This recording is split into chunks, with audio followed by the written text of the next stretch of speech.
Hello friends, welcome to Indian study पर आपका स्वागत है। दोस्तों, आज की इस वीडियो में हम आप लोगों के लिए संविधान का टेस्ट लेकर के आए हैं। संविधान, क्योंकि उत्तर प्रदेश में या पुलिस का कोई भी एग्जाम होता है तो जो कॉन्स्टिट्यूशन वाला जो टॉपिक होता है वो बहुत इंपॉर्टेंट बन जाता है, ठीक है ना। तो इसलिए यहाँ से आपको 2 से 3 क्वेश्चंस आपको यूपी जेल ऑर्डर में जरूर देखने को मिलेंगे, ठीक है ना। तो इसलिए आज मैंने संविधान के कुछ ऐसे क्वेश्चंस को कवर किया गया है जो अक्सर आपके एग्जाम में पूछे जाते हैं। 30 क्वेश्चंस हैं, कोशिश करना कि 30 में से कम 25 आपके सही लिख लें। देखो, हर टॉपिक पे मैं आप लोगों के लिए वीडियो बना रहा हूँ, यानी कि मेहनत तो मैं कर रहा हूँ। तो आप लोग कम से कम वीडियो को 500 लाइक तक तो पहुंचाइएगा, क्योंकि आपका लाइक देख करके ही मुझे मोटिवेशन मिलता है। और वीडियो की जो पीडीएफ है, डिस्क्रिप्शन में टेलीग्राम चैनल का लिंक दिया हुआ है, वहां से आप प्राप्त कर सकते हैं। पहला क्वेश्चन, अस्थायी संसद भारत में कब तक अस्तित्व में रही? तो आपका सही आंसर हो जाएगा 17 अप्रैल 1952 तक अस्थायी संसद अस्तित्व में रही थी भारत में। नेक्स्ट क्वेश्चन से आपका कि भारत में कार्यपालिका का अध्यक्ष कौन होता है? तो देखो, भारत में अगर कार्यपालिका के अध्यक्ष की बात करें तो राष्ट्रपति होता है। दूसरा ऑप्शन यहाँ पर बिल्कुल करेक्ट हो जाएगा। भारतीय संसद के भारतीय संविधान के अनुसार भारत का प्रथम नागरिक कौन होता है? बहुत इंपॉर्टेंट और बहुत सिंपल क्वेश्चंस। तो प्रथम नागरिक कौन होता है? राष्ट्रपति। दूसरा ऑप्शन यहाँ बिल्कुल करेक्ट। भारतीय सेनाओं का सर्वोच्च सेनापति कौन होता है? ये भी इंपॉर्टेंट क्वेश्चंस और सिंपल क्वेश्चंस। तो कौन होता है? ये राष्ट्रपति ही होता है। पहला ऑप्शन यहाँ पर बिल्कुल करेक्ट।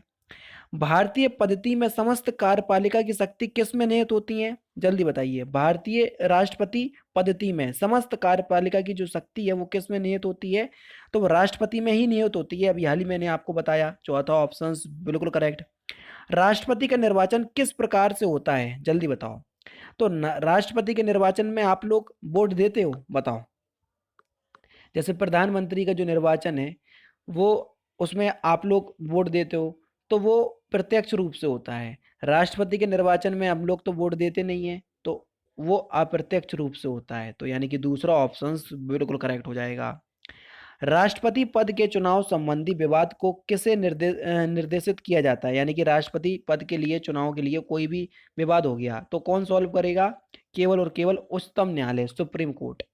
नेक्स्ट क्वेश्चन, राष्ट्रपति के त्यागपत्र की सूचना उपराष्ट्रपति किसको देता है? देखो, राष्ट्रपति जो त्याग देगा वो उपराष्ट्रपति को देगा, और उपराष्ट्रपति जो त्यागपत्र देगा वो राष्ट्रपति को देगा। लेकिन राष्ट्रपति के जो त्यागपत्र की सूचना उपराष्ट्रपति सबसे पहले किसको देगा?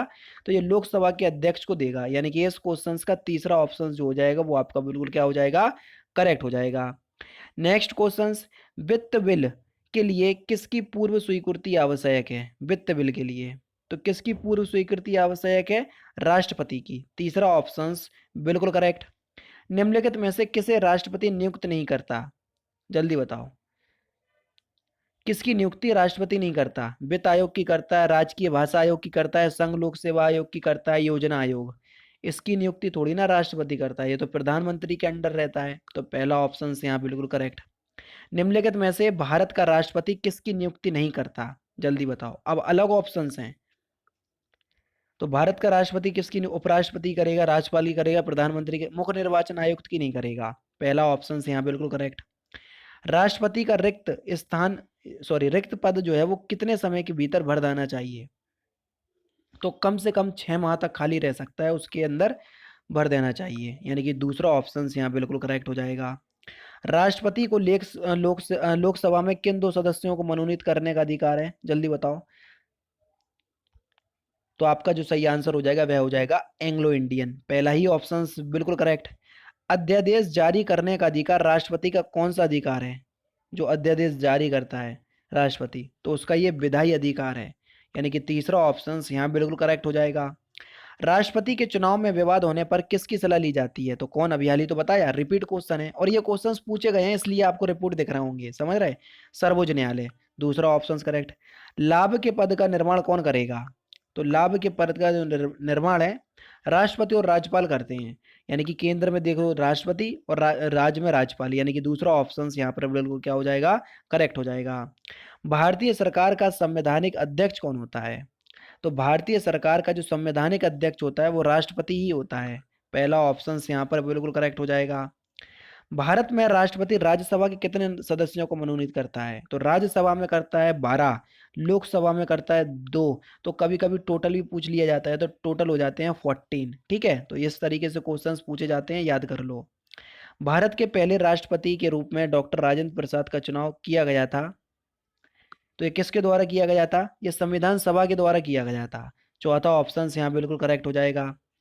भारतीय गणतंत्र का वह कौन सा राष्ट्रपति था जो सदा भारतीय धर्मनिरपेक्षता को सर्वधर्म समभाव कहता कहता रहा? तो वह कौन सा राष्ट्रपति था? Doctor S Radhakrishnan. यानी कि इस क्वेश्चन का दूसरा ऑप्शन यहाँ पर बिल्कुल करेक्ट है। संसद में कौन शामिल नहीं है, जल्दी बताओ। तो संसद में कौन शामिल नहीं है? मुख्य निर्वाचन आयुक्त शामिल नहीं है। चौथा ऑप्शन जो है वो आपका बिल्कुल क्या हो जाएगा? करेक्ट हो जाएगा। नेक्स्ट क्वेश्चन से आपका कि युद्ध की घोषणा या शांति का फैसला करने में कानूनी रूप से सक्षम कौन है? जल्दी बताओ। युद्ध की घोषणा या शांति का फैसला करने में कानूनी रूप से सक्षम कौन है? तो एकमात्र व्यक्ति, भारत का राष्ट्रपति। दूसरा ऑप्शन यहाँ पर बिल्कुल करेक्ट हो जाएगा। भारत के राष्ट्रपति के पास कौन सी वीटो शक्ति होती है? जल्दी बताओ। निलंबित निषेध, पूर्ण निषेध, पॉकेट वीटो या ये सभी? तो सभी होती हैं इनके पास। चौथा ऑप्शन यहाँ पर बिल्कुल करेक्ट हो जाएगा। निम्नलिखित में से कौन भारत के राष्ट्रपति के चुनाव में भाग नहीं लेता? जल्दी बताओ। भारत के राष्ट्रपति का अगर चुनाव हो रहा है तो कौन भाग नहीं लेगा? राज्यसभा, लोकसभा और विधानसभा के निर्वाचित सदस्य, लेकिन विधान परिषद के नहीं लेते हैं। तो तीसरा ऑप्शन जो है वो आपका बिल्कुल क्या हो जाएगा? करेक्ट हो जाएगा। एक ही व्यक्ति को कितनी बार भारत का राष्ट्रपति बनाया जा सकता है? जल्दी बताओ। तो भारत में तो भैया ये सीमा है कि कितनी भी बार बना दो, कोई दिक्कत नहीं है। पहला ऑप्शन यहाँ पर बिल्कुल करेक्ट है। लोकसभा का नेता कौन होता है? तो लोकसभा का जो नेता है आप सभी लोग जानते हैं कौन होता है? प्रधानमंत्री होता है। सिंपल एक लाइन के क्वेश्चन है, आपको बिल्कुल रटे होने चाहिए ये। जैसे क्वेश्चंस देखे तुरंत में आंसर दे दो। ठीक है, इसलिए मैं थोड़ा जल्दी स्पीड में चल रहा, नहीं तो कई बच्चों के कमेंट आते सर थोड़ा स्लो चला करो। अब देखो, अगर जैसे आप लोगों को वीडियो देखनी है, कोई क्वेश्चंस आया, वीडियो पॉज कर ली, तुरंत में आंसर दिया, अब देखो हमने जो आंसर बताया उससे मैच कर लिया। ठीक है, मैं कोशिश करता हूं कि कम समय में ज़्यादा आप लोगों को मटेरियल प्रोवाइड करवा सकूं, और ऐसा भी नहीं कि आपको समझ में ना आए। आपने देखा होगा हिंदी की वीडियो, जीके की वीडियो, उसमें मैं कई कई जगह आपको एक्सप्लेन भी करता हूं, है ना? तो इस तरीके से मैं आपको बता रहा हूं। तो लोकसभा का जो नेता आप सभी लोग जानते हैं प्रधानमंत्री होता है। पहला ऑप्शन यहाँ पर बिल्कुल करेक्ट। अविश्वास प्रस्ताव किस सदन में लाया जाता है? तो अविश्वास प्रस्ताव पहले लोकसभा में लाया जाएगा। यानी कि इस क्वेश्चन का दूसरा ऑप्शन यहाँ पर आपका बिल्कुल क्या होगा? करेक्ट होगा। लोकसभा की बैठक किस प्रकार समाप्त की जाती है? जल्दी बताओ। लोकसभा की बैठक किस प्रकार समाप्त की जाती है? या तो स्थगन कर दो, विघटन कर दो, या सत्रावसान कर दो। इन तीनों के द्वारा, यानी कि इन सभी में सभी के द्वारा आपका बिल्कुल करेक्ट हो जाएगा। नेक्स्ट क्वेश्चन से आपका कि लोकसभा सदस्य अपना त्यागपत्र किसको देता है? तो लोकसभा जो सदस्य है वो अपना त्यागपत्र लोकसभा के अध्यक्ष को देता है। यानी कि इस क्वेश्चन का तीसरा ऑप्शन करेक्ट। और लोकसभा अध्यक्ष किसको देता है? ये लोकसभा के उपाध्यक्ष को देता है। तो ये भी याद कर लो, पूछा जाता है। और लास्ट क्वेश्चन से आपका कि लोकसभा सदस्यों के नियोक्ता से संबंधित प्रश्नों का निर्णय कौन करता है? जल्दी बताओ। तो इस क्वेश्चन का आंसर आप मुझे कमेंट बॉक्स में बताएंगे? चलो मैं खुद बता दे रहा हूँ। तो ये लोकसभा अध्यक्ष करता है। पहला ऑप्शन जो है वो आपका बिल्कुल करेक्ट हो जाएगा। अब मैं आप लोगों से एक क्वेश्चन पूछ रहा हूँ जो करंट का क्वेश्चन है और वो पता भी होना चाहिए। प्रेजेंट टाइम में लोकसभा के अध्यक्ष कौन है? तो इस क्वेश्चन का आंसर आप मुझे कमेंट बॉक्स में जरूर से बताइएगा। तो दोस्तों ये थे आपके संविधान के इंपॉर्टेंट 30 क्वेश्चंस जो कि मैंने आज की इस वीडियो में आपको कवर करवा दिए। कोशिश करूंगा 30 क्वेश्चंस और कल या एक दो दिन बाद वो वीडियो लेकर के आऊंगा, उसमें प्रोवाइड करवा दूंगा। तो ऐसे छोटे छोटे टॉपिक जहां से क्वेश्चंस आते ही हैं। अब देखो हम सोच रहे हैं कि आप लोग जो है अपना स्कोर 200 प्लस करके आओ। ठीक है, 200 से ज़्यादा ही मान के चलो। कई बच्चे तो अब ये पूछने लगे हैं कि सर ओबीसी की मेरिट कितनी जाएगी, इतनी की। मैं आप लोगों को बता चुका हूं, अगर आपको सेफ स्कोर में रहना है तो सेफ स्कोर है 200 प्लस। तो इसलिए ये छोटे छोटे टॉपिक कवर कर रहा हूं मैं। यहाँ से दो तीन क्वेश्चंस आएंगे और वो आपने छोड़ दिए तो आपके लिए बहुत ज़्यादा ये नुकसान ले लोगे आप, ये समझ लो। तो इसलिए मैं आपके लिए सोच रहा हूँ कि आप लोगों का ज़्यादा प्रॉफिट हो, इसलिए छोटे छोटे टॉपिक भी कवर कर रहा हूँ। लेकिन वीडियो आप लोग लाइक कर नहीं रहे हो। लेकिन कोई बात नहीं, मैं अपना काम कर रहा हूँ, आपको अपना काम करना है।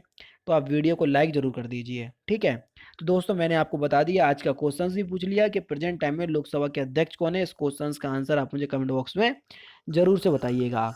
तो दोस्तों फिलहाल की वीडियो में सिर्फ इतना ही। अगर आपको वीडियो पसंद आए तो प्लीज़ दोस्तों वीडियो को लाइक कीजिए, शेयर कीजिए और साथ ही साथ हमारे चैनल को सब्सक्राइब करना ना भूलें, क्योंकि मैं रोजाना इसी तरह की वीडियोस आप लोगों के लिए लाता रहता हूँ। नमस्कार दोस्तों, जय हिंद, जय भारत।